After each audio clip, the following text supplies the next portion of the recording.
Ibn Ataillah al-Iskandari, la clé de la réalisation spirituelle et l'illumination des âmes. Chapitre 14. L'avancée graduelle de l'aspirant par le moyen de l'invocation et la façon dont il est transféré de degré en degré. Celui qui persévère dans l'invocation verra constamment venir sur lui des lumières et se lever les voiles recouvrant les choses invisibles. Celui qui est déterminé à rechercher la guidance et à être conduit dans un chemin droit doit chercher un shir parmi ceux qui possèdent la réalisation, qui suit un chemin méthodiquement, qui a abandonné ses passions et qui a établi fermement ses pieds au service de son Seigneur. Comme le clament si bien les vers d'un poète, la vérité de Dieu est trop élevée et majestueuse pour l'âme du voyageur passionnelle et orgueilleuse. Lorsque le chercheur trouve un guide, qu'il obéisse à tout ce qu'il lui dit de faire et qu'il s'abstienne de ce qui le retient et lui interdit de faire, sinon il se perdra. Celui qui cherche doit énumérer les noms de Dieu, se parer des vertus fondamentales et abandonner les vices qui découlent d'une moralité insupportable, d'action et de tendances passionnelles. Il doit toujours être sur ses gardes, rechercher l'augmentation de la persévérance dans ses actes d'adoration et la sincérité dans son désir de Dieu le Très-Haut dans chacune de ses visées. Le voyage initiatique contient des chemins bien divers. Dans aucun d'entre eux ne verrez-vous de déviation ou de malhonnêteté.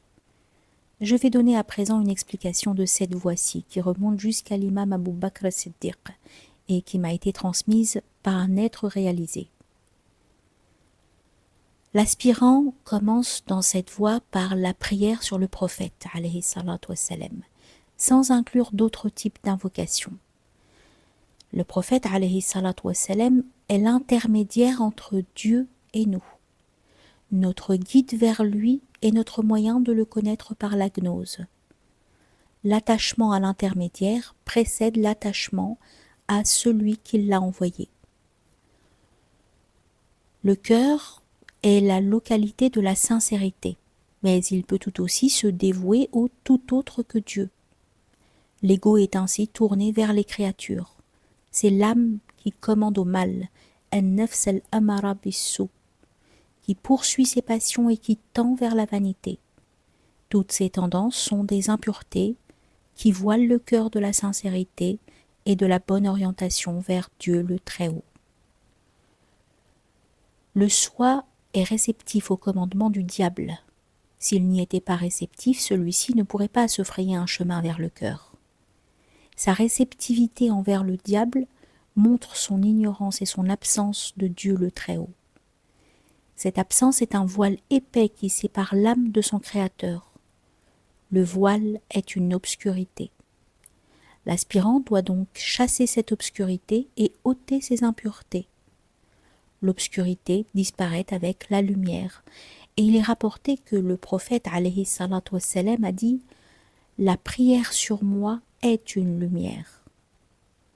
Les impuretés s'éliminent par la purification rituelle et on rapporte qu'il a dit alayhi salatu wassalam « Les cœurs des croyants deviennent purs et sont nettoyés de leur rouille à travers la prière sur moi. » Pour cette raison, au commencement, on dit aux novices de prier sur le prophète alayhi salatu wassalam afin de purifier l'antre de la sincérité, car il ne peut y avoir de sincérité tant qu'il reste en nous des imperfections. Le souvenir du bien-aimé de Dieu, alayhi salatu wassalam, amène la cessation de nos afflictions. Le fruit de la prière sur lui, c'est la capacité de l'aimer avec le cœur.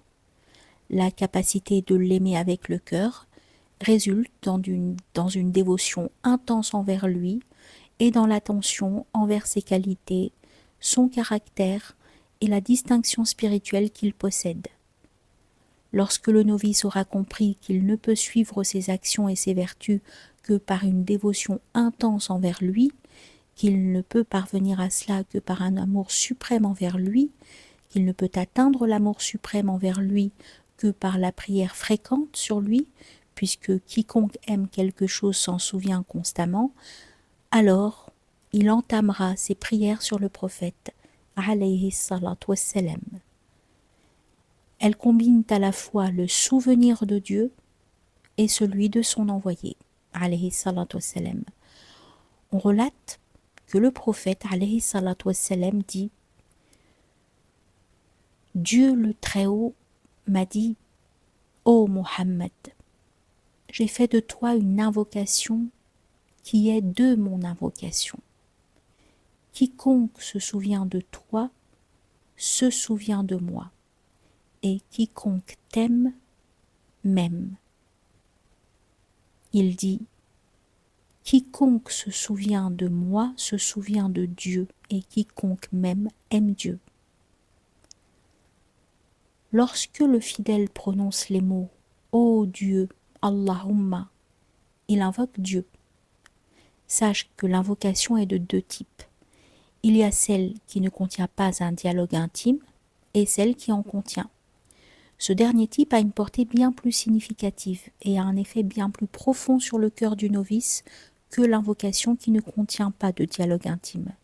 En effet, celui qui a engagé une conversation si intime fait en sorte que son cœur se sente proche de celui à qui il s'adresse.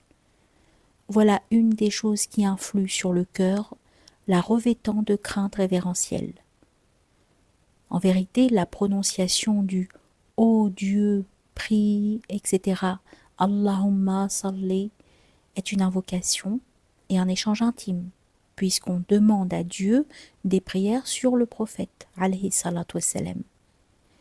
Il y a là un échange intime, puisque personne d'autre que toi n'est présent devant lui. Il se peut que le secret de la prescription de la prière sur le prophète, alayhi salatu wassalam, soit le suivant.